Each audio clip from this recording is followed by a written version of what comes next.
Situation देख रहे हैं, ये हालात बेहतर होंगे, नहीं होंगे, या ये अभी और वर्स होने वाले हैं? बिस्मिल्लाहिर्रहमानिर्रहीम। अगर आप आज द न्यूज़ अखबार देखें तो मैंने एक आर्टिकल लिखा है, उसका टाइटल ही ये है, बजट 24 अ वेक अप कॉल। और ये मैं इसलिए कहता हूं कि अगर आप स्टेट बैंक की रिपोर्ट भी देखिए तो वो भी यही बातें कर रही है। पाकिस्तान के जो इकोनॉमिक ग्रोथ है वो नियर जीरो जा रही है। जो इन्फ्लेशन है वो इतनी बढ़ी हुई है कि हम उम्मीद ये समझ रहे हैं कि 28% जो है वो एवरेज इन्फ्लेशन होगी इस साल में। हम ये उम्मीद कर रहे हैं कि किसी तरह जो फूड इन्फ्लेशन है वो नीचे आ जाए, जो 48% पर है इस वक्त। अगर आप अपना एक्सटर्नल का खसारा यानी कि वो अकाउंट देखें जिसमें डॉलर इनफ्लोज आने थे, वो इतने कम आए हैं कि पाकिस्तान के ज़र मुबादला के ज़खायर 4.3 अरब डॉलर पे हैं, और ये मुश्किल से एक माह की इंपोर्ट को भी नहीं कवर करते। और ये वो इंपोर्ट है जिसको तकरीबन हमने एडमिनिस्ट्रेटिवली आधा किया हुआ है। ये अच्छी सिचुएशन नहीं है। पाकिस्तान का जो फिजिकल जो मालियाती खसारा है, यानी कि हम कितना खर्च करेंगे और कितना कमाएंगे, वो 7% को तजावुज कर गया है। पिछले साल 8% के करीब था। समझने की बात यह है कि हमने खुद अपने एक लॉ में ये लिखा कि हम इसको 3.5 से ऊपर नहीं जाने देंगे। So by any stretch of imagination, लोगों के लिए, एक्सटर्नल सेक्टर के लिए मालियाती खसारे को देखें। पाकिस्तान की जो इकोनॉमी है वो इन डिस्ट्रेस है और आईसीयू में है। आईसीयू का एक ही डॉक्टर है और उसका नाम आईएमएफ है। आपने बिल्कुल सही कहा। हमने 3 नवंबर को आईएमएफ का 9th रिव्यू जो था वो शुरू करना था और 11-12 नवंबर को खत्म करना था।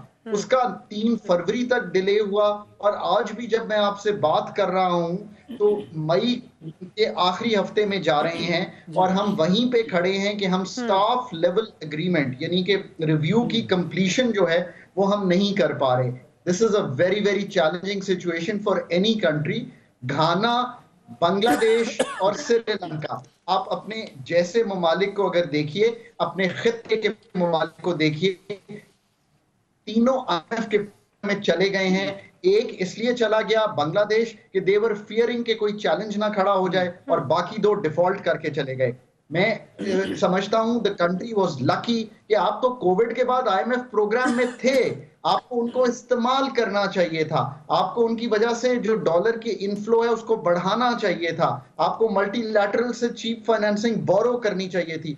आज मैडम, अगर आपके ज़खायर आईएमएफ और बाकी मनीज फ्लो करती तो मेरा ख्याल है 7-8 अरब डॉलर पे होते, रुपए पे प्रेशर कम होता, इंपोर्टेड इन्फ्लेशन कम होती, सप्लाईज बेहतर होती। डॉक्टर साहब ये फरमाइएगा जी, डॉक्टर साहब ये फरमाइएगा कि अगर आईएमएफ से एग्रीमेंट नहीं होता और डिले का शिकार होता है तो बजट पेश करने में मुश्किलात तो अपनी जगह पर, लेकिन इकोनॉमी की सूरत-ए-हाल मजीद कितनी बिगड़ सकती है? अनवर रजा साहब, ये आपका इतना इम्पोर्टेंट सवाल है कि इसका जवाब हुकूमत के रखना।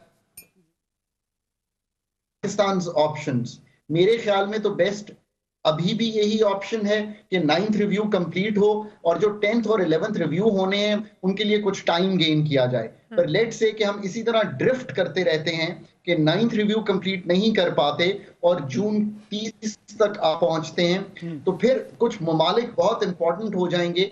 एक मुल्क तो ऑलरेडी आपको सपोर्ट कर रहा है और उसी पे आप लीन करेंगे। ये वही आपका दोस्त है जिसकी दोस्ती को हम कहते हैं पहाड़ों से ऊंची है और समंदरों से गहरी है। चाइना ने आपको 2 अरब डॉलर दिए, अगर वो फराहम और मनीज करता है, रोल ओवर करता है, तो आप इसी तरह जिस तरह इस वक्त चल रहे हैं एक क्लॉग्ड यानी कि क्लोज्ड इकोनॉमी में, उसी तरह चलते रहेंगे। और आपको सऊदीया और यूएई और कतर से भी कुछ मदद लेनी पड़ेगी। पर डॉक्टर साहब, ये ममालिक जिनके आप नाम ले रहे हैं, ये खुद मदद के लिए आगे आएंगे या हमें मदद मांगनी पड़ेगी? बिकॉज आईएमएफ से अब तक तो एक्सपेक्टेशंस नहीं है। वैसे क्या आप मुझे इस हवाले से अगर बता दें कि क्या वैसे ऐसे हो सकता है कि आईएमएफ लास्ट मोमेंट पे कोई जो है वो गो अहेड दे दे और पाकिस्तान को कुछ पैसे दे दे जिसके से पाकिस्तान का बजट बन जाए, या हमें अब चाइना की तरफ ही देखना पड़ेगा? तो मारिया, मैं बेसिकली एक ऑप्टिमिस्टिक इंसान हूं, सो मैं अभी समझता हूं कि चूंकि अभी भी 9th रिव्यू ना फंड ने ब्रेक किया है ना ही गवर्नमेंट ने ब्रेक किया है। जितनी मेरी मालूमात गवर्नमेंट की तरफ से हैं, लेट मी से दिस कि उन्होंने मुश्किल फैसले किए भी हैं اور اس وقت یہ ڈیزائر بھی ہے گورنمنٹ میں کہ یہ کسی طرح سٹاف لیول ایگریمنٹ ریچ ہو جائے.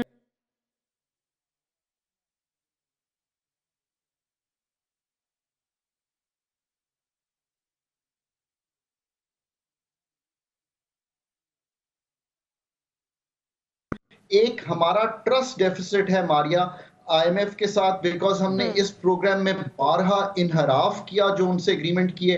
کچھ آئی تھنک جیو پالیٹکس پلے ان کر رہی ہیں، اور کچھ آپ کی اپنی پالیٹکس، آپ کی اپنی انسرٹنٹی الیکٹورل سائیکل کی. یہ وہ کہتے تو نہیں ہیں، پر ماریا آپ ایسے اس سے انکار بھی نہیں کر سکتے. سو یہ جب سب چیزوں کو آپ اکٹھا کرتے ہیں تو بجٹ بنانا ایک چیلنجنگ ٹاسک ہے. بجٹ بنانا ایک بڑی کمپٹنس ڈیزائر کرتا ہے، اور یہ بھی ڈیزائر کرتا ہے کہ یہ ملٹی لیٹرلز کے ساتھ بیٹھ کے بنایا جائے، ان سے بات چیت ضرور کی جائے. اس لیے ماریا کہ اگلے سال میں $25 ارب ہم ان ملٹی لیٹرلز اور آئی ایم ایف اور فرینڈلی کنٹریز کی سپورٹ کے بغیر جمع نہیں کر پائیں گے، اور یہ پریشر ٹوٹے گا نہیں. سو دس از دی اوور آل تھنگ. اور دوسری بات یہ جی فرمائیے، آپ بات کمپلیٹ کیجئے. اور دوسری بات یہ کہ اس بجٹ پہ بہت محنت ہونے والی ہے. کسی دن ہم بجٹ پہ پروگرام رکھیں گے. میں نے ابھی 2 رائٹنگز اس پہ کی ہیں اسی سلسلے میں کہ اس کو کیسے بنایا جائے کہ یہ عوام دوست بھی ہو، انفلیشن کو بھی توڑے، اور انٹرنیشنلی بھی ایکسیپٹیبلٹی ہو. ڈاکٹر صاحب، آپ سمجھتے ہیں کہ آئی ایم ایف سے ایگریمنٹ نہ ہونے کی ایک وجہ یہ بھی ہو سکتی ہے کہ خطے کی بدلتی صورتحال اور ویسٹ سے ایسٹ میں پاور جو شفٹ ہو رہی ہے، امریکہ پاکستان کو مزید دباؤ کا شکار کرنے کے لیے ایگریمنٹ نہیں ہونے دے رہا؟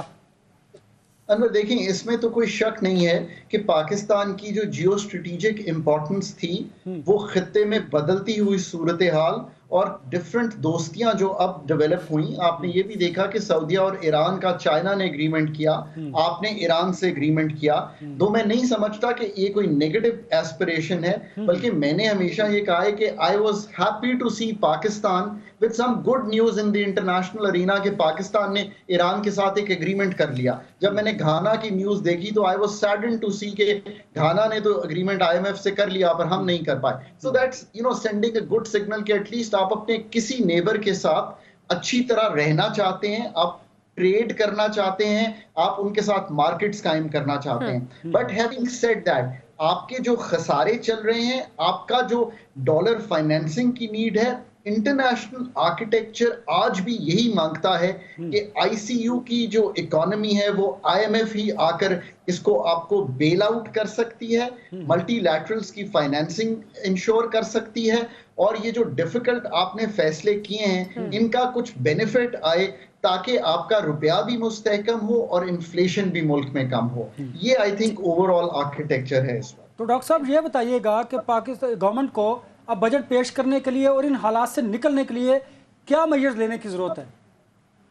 دیکھیے، ایک تو یہ ہے کہ یہ جو بجٹ اب گورنمنٹ کرنے جا رہی ہے اس پہ یہ لوگوں سے یہ وعدہ کرے کہ یہ ٹرو ریلیف بجٹ ہوگا. ٹرو ریلیف بجٹ وہ ہوتا ہے جو سبسڈیز کو امیروں سے لے کر ان صاحب حیثیت انڈسٹریلسٹ سے لے کر ٹارگٹ کر دیتا ہے صرف ان لوگوں پر جو اس کی ڈیزرونگ ہیں، اور وہ میرے خیال میں 9 سے 10 ملین وہ فیملیز ہیں جن کا ڈیٹا بسٹ کہیں، احساس کہیں میں موجود ہے.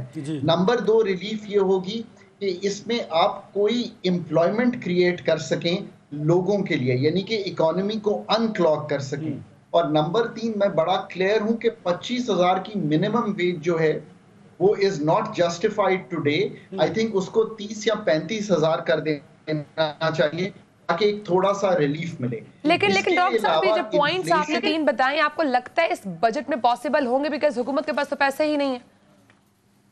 اگر تو حکومت سنسیئر ہو اور 1482 ارب روپے کی، یہ فگر آپ نوٹ کر لیجئے گا، اور یہ فگر میں نہیں دے رہا، اکنامک سروے میں، کیونکہ میں نے اتنا کام کیا ہے منسٹری آف فائنینس کے ساتھ، ہم نے لکھا ہے یہ فگر 1482 ارب روپے کی مراد ہیں اس وقت جو ہم نے FY22 میں یعنی کہ پچھلے سال میں دی ہیں انڈر ون ہیڈ اور دی ادر. اگر ہم انہی کو جا کر دیکھیں تو 300-400 ارب روپیہ تو وہیں سے نکل آئے گا. اگر آپ اسی طرح باقی سب ٹیکسیشن کے وہ انفورسمنٹ میجرز لیں اور آپ اپنے ایکسپینڈیچرز کو سنبھالیں. اب یہ ہے ماریا the real test कि क्या ये रिवायती बजट होगा या ये वो बजट होगा जिसमें जो रिफॉर्म्स की जरूरत है वो लोगों को दिखाई देंगे, एक्सपेंडिचर रिफॉर्म्स, ताकि आपके पैसे बच सकें। मतलब एक मारिया आपको मिसाल देता हूं, इस वक्त हेल्थ, एजुकेशन कंट्रोल, क्लाइमेट, ये सब कुछ चल रहा है इस वक्त आपके फेडरल गवर्नमेंट में। इसका कोई ताल्लुक 18वीं तरमीम के बाद फेडरल गवर्नमेंट से नहीं है। अगर आप ये सब सब्जेक्ट्स खत्म कर देते हैं तो आप सोचिए कितनी बड़ी डेवलपमेंट और करंट एक्सपेंडिचर में सेविंग्स होगी। मैं ये इसलिए कह रहा हूं कि time has come to make not the hard और the tough calls but the right calls. We are unable to make economy की बेहतरी के लिए सियासी इस्तेहकाम भी ज़रूरी है। चूँकि आप इकोनॉमिस्ट हैं, आप चीज़ों को फोर्स ही करते हैं, समझते हैं, तो सियासी इस्तेहकाम कैसे लाया जा सकता है, ये भी तो पॉलिटिकल पार्टीज को कोई एडवाइस कीजिए। Anwar, I'm really glad you asked me that question. For the last 12 months मैंने ये कहा है कि चार्टर ऑफ इकोनॉमी जो है वो बहुत से लोग इसको प्रपोज करते हैं। मैंने चूंकि तीनों पार्टीज के साथ काम किया है as a professional and I am lucky to know all of them. ये मुमकिन नहीं है कि हम ये कर पाएं, बट जो मुमकिन चीज है वो ये है कि हम चार्टर ऑफ सर्टेनिटी दे सकें। ये सब मैच्योर लोग हैं, 25, 30, 40 साल से पॉलिटिक्स में हैं, इनको इलेक्टोरल साइकिल की सर्टेनिटी देनी चाहिए। वो कभी भी हो, वो जून में हो, जुलाई में हो, अक्टूबर में हो। अगर इस बात पे आपने एग्री किया कि सारे जो इंतखाबात हैं वो एक दिन होंगे, तो आप उसकी अब एक तारीख का तयन कीजिए ताकि लोकल डोमेस्टिक इन्वेस्टर और इंटरनेशनल इन्वेस्टर, मल्टीलैटरल्स और फ्रेंडली कंट्रीज को सर्टेनिटी मिल सके। पाकिस्तान में सबसे बड़ी बात इस वक्त यूं है कि political instability has been part and parcel of our lives for decades, पर जो अनसर्टेनिटी की फिजा है इस वक्त कि क्या अदम इस्तेहकाम तो है ही है, हम सब कब से उस पर बात भी कर रहे हैं। लेकिन आपके जो जितनी भी आपसे बात हुई उससे एक उम्मीद जागी है कि हुकूमत अगर अवाम दोस्त बजट बनाना चाहे तो हुकूमत के हाथ में ये है। लेकिन मैं ये कैसे उम्मीद लगा लूं कि जब सैलाब के बावजूद पाकिस्तान में 10 सालों में गंदम की रिकॉर्ड पैदावार होने के बावजूद अवाम तक आटा नहीं पहुंच रहा, तो फिर ये अवाम दोस्त बजट कैसे बनेगा? मारिया, मैंने हमेशा हर अपनी राइटिंग की जो शुरुआत है वो इसी बात से की है कि जब तक आप अपनी ब्रेन पावर, जब तक आप अपनी कॉम्पिटेंस नहीं बनाएंगे तो ये सिलसिला कभी भी ठीक नहीं हो पाएगा। कलीदी बात तो यही है कि अगर आप अच्छा चैनल बनाना चाहते हैं तो आप एक अच्छा प्रोड्यूसर, एक अच्छा एंकर, एक अच्छा तज्जिया निगार रखेंगे। अगर ये नहीं होगा और आप कोई नॉविस रखेंगे तो वो कभी भी नहीं होगा। सो बात यहीं पे है कि इसी को स्ट्रेच कीजिए कि आप चाहे मिनिस्ट्री ऑफ फाइनेंस हो, प्राइवेटाइजेशन हो, पेट्रोलियम हो, ये सब टेक्निकल सब्जेक्ट्स हैं मारिया।